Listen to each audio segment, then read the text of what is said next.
Hello, everyone, and welcome to our very first episode. Today, we will be talking about love and all things that goes with it. So please sit back and relax. But first,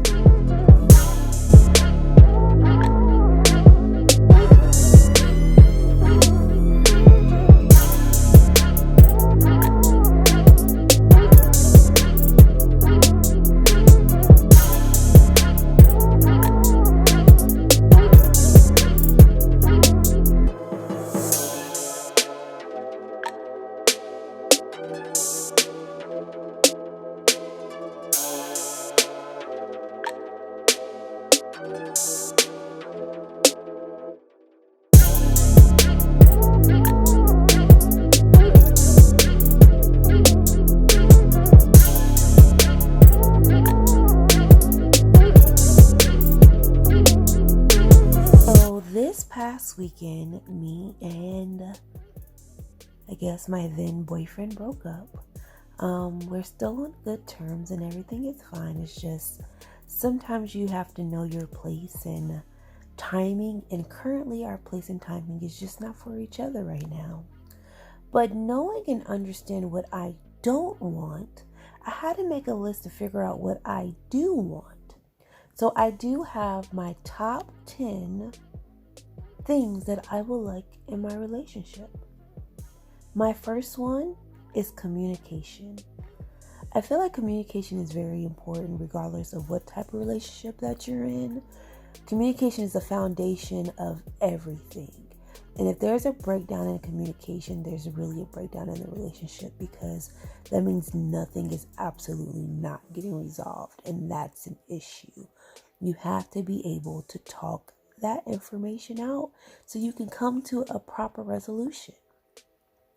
My second one is a somewhat financial stability. Now, I'm not saying I'm like the richest person in the world. However, I am able to get my bills paid. And I need whoever I'm with to get their bills paid too. But also be able to say, hey, we're going out on a date and we don't have to go all extra cheap on it. Like, a girl likes to be spoiled sometime. A little lobster, a little crab, goes a very long way with someone like me. My third one is quality time. Quality time is so important because that's how you are able to build with one another. And even in a long distance relationship, you especially need to find some time to make with each other. So if it's a traveling schedule, if it's a video conference or a video chat that you guys are doing, you got to make that time for each other, and it has to be solely about you guys. My fourth one is compatibility, both mentally, spiritually, physically, and emotionally. And this one, I have to say, is pretty important.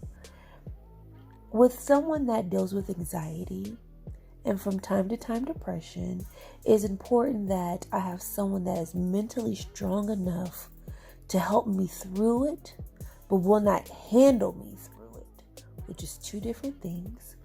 I am big on my faith, so I do need someone that I can go to church with and that I can worship with. Physically, that's just being able to be in my space. I'm an only child, and sometimes I just don't like people in my space.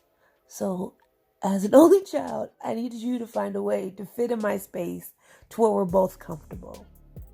And emotionally, I want someone to be as fluidly open with their emotions with me as I will be with them. Number 5, respect. I'm pretty sure that speaks for itself. So there's really no big reason for me to go over it. Just know respect is important. I need it for myself, for my house, and for my child. Number 6, priority. Now, I'm not saying for me to be number 1 in your life, but at least let me be the top 3 in your life. I'll even go for the top 5 because a lot of things go on, You got to know your place. But I also got to know that I'm important in your life. I don't want to feel like I'm a valuable option. I want to feel like I'm a priority. Number 7, honesty and loyalty. You can be honest with someone and tell them their day-to-day and what's going on, but that does not mean you're loyal to them. Loyalty and honesty, oh wow, there we go. Honesty goes hand in hand. And as a relationship, you need that with each other. Because if you have one but not the other, it's not going to be a good thing. Number 8, the true version of yourself. It's a lot of times that people get in relationships, especially with this new age of social media, and they create these personas not knowing who they really are. I don't want to be in love with a fictional character. I want to be in love with a real person. So don't give me a persona. Show me who you really are.